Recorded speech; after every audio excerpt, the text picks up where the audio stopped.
Today on the sun-drenched beaches of Guam, a tale of two islands. Tourists enjoying vacation, while Homeland Security officials issue stark warnings. What to do if North Korea carries out its threat to lob 4 ballistic missiles in this direction. In the event of a missile attack, do not look at the flash or fireball. It can blind you. Take cover under a concrete structure or below ground. Lie flat on the ground and cover your head. It could take 30 seconds or more for the blast wave to hit. And if caught outside, shower with lots of soap and shampoo to help remove radioactive contamination. Washing hair and taping windowsills and stuff like that, that's kind of new to us. This is a weapon that we don't want to mess around with. North Korea's military says its missiles would drop fear into the United States, splashing down in international waters 20 miles off Guam. At that distance, this is roughly how close the missiles would come to shore. Guam is still visible on the horizon. It's roughly a 20-minute boat ride back to land. These 15 sirens, all at low-lying areas, would warn the public of an imminent threat. Not far from the sands where families frolic, B-1 bombers sit ready to launch. Our motto is ready to fight. The wing mission right now is to provide President Trump with any options. The military ready to go. This morning, Mr. Trump using another bullhorn, tweeting, military solutions are now fully in place, locked and loaded. Should North Korea act unwisely, hopefully Kim Jong-un will find another path, warning leader Kim Jong-un. This man will not get away with what he's doing, believe me. And if he utters one threat in the form of an overt threat, or if he does anything with respect to Guam or any place else that's an American territory or an American ally, he will truly regret it, and he will regret it fast. U.S. President Donald Trump has warned the Democratic People's Republic of Korea that the U.S. military is ready to deal with any missile threats. He's not going to go around threatening Guam, and he's not going to threaten the United States, and he's not going to threaten Japan, and he's not going to threaten South Korea.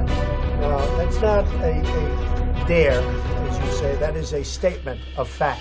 NBC's Peter Alexander pressing him. Mr. President, what do you mean by military solutions are locked and loaded as it relates to North Korea? Well, I think it's pretty obvious. We are looking at that very carefully, and I hope that they are going to fully understand the gravity of what I said. And what I said is what I mean. In terms of being locked and loaded, the U.S. military is always at a heightened state of readiness on the Korean Peninsula. Pentagon officials tell NBC News so far they haven't moved in any new military hardware and stress the region is already armed with deep penetrating missiles, B-1 bombers in Guam, Navy destroyers and submarines. The North Korean government is firing back at the president's stepped-up rhetoric, accusing the U.S. of driving the crisis to the brink of a nuclear war. Tonight, international partners from China to Germany are urging all sides to turn down the heat. The president defiant. My critics are only saying that because it's me. If somebody else uttered the exact same words that I uttered, they'd say, what a great statement, what a wonderful statement.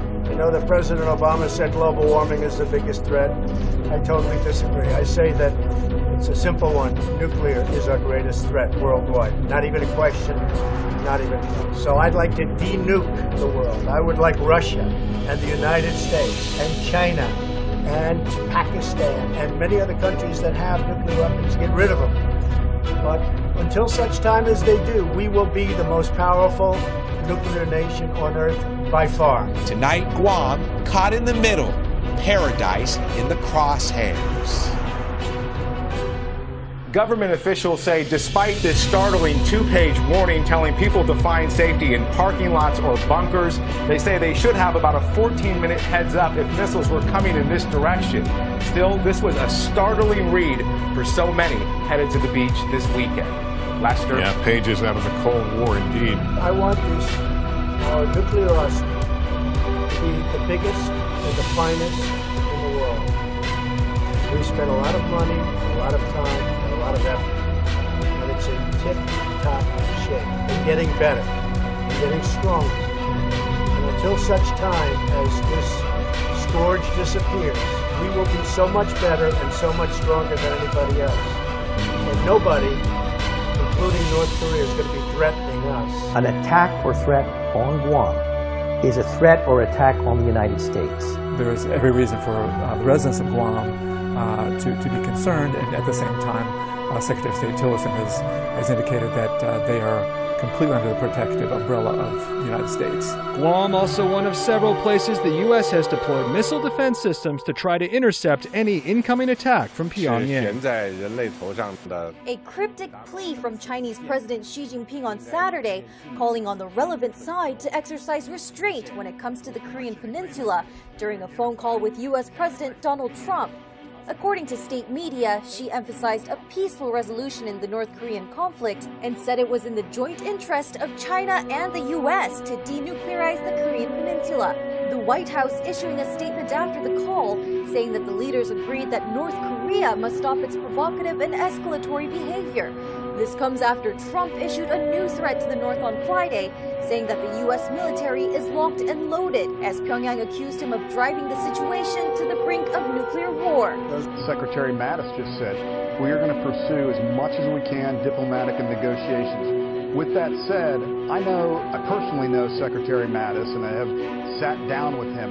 He is not a man to mince words, and he does understand the tragedies of war, and he will fully be prepared to go to all measures to protect the United States and its interests.